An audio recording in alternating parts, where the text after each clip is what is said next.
لايك صار موقالka si saaxiibo badan uu gaaro hadii aad nagu cusubtahay loobin inaad subscribe saarto si saaxiibo badan noogu soo biiran maanta waxaan ka hadlaynaa bishimaha waxyaabaha ka dhiga kuwa gaduuda ama danger madowgana bishimaha baabiya waxaan isticmaali doonaa saddex shay qaabkaan u isticmaali doono waxyaabaha isticmaali doono iyo qaabkaan u isticmaali doono waxa muhiimsan qaabkaan u isticmaali doono sokor ayaan isticmaali doonaa liin dhanaan ayaan isticmaali doonaa sidoo kale waxaan isticmaali doonaa kareemka loo yaqaano Vaseline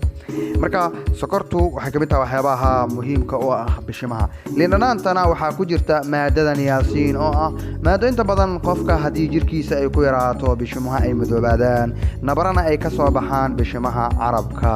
iyo afka qaybihiisa gudaha ah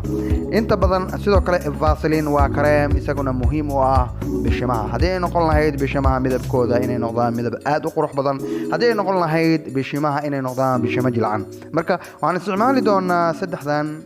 qaabka aan u isticmaali doono ayaan guda galaynaa marka hore hal qaado oo sokor ah ayaa soo qaadanaysa halka qaado oo sokor ah qaadadu waa inay noqoto qaadada hadda ku muuqata qaadada yarka maaha qaada iska meel dhaxaada qaadadaas marka weel iska banaan oo aan wax biyo ah lahayn ayaad ku daraysa hal qaado oo sokor ah kadib liin dhanaan ayaa soo qaadanaysa liinta marka waxa waaye marka aad kala jarto afar qaybood qayb kamida ayaad ku miiri doontaa sokortii marka aad sokortii lintii waad kala qaybsatay labaad u dhigtay labadii ayaad sii kala qaybisay waxaad ku miirtay sokortii kadib waxaad sugaysaa 3 ilaa 5 daqiiqo 3 ilaa 5 daqiiqo kadib lintii waxa isku milmaaya sokortii marka inta ku dhameystiranto waxa soo qaadanaysaa kareemkii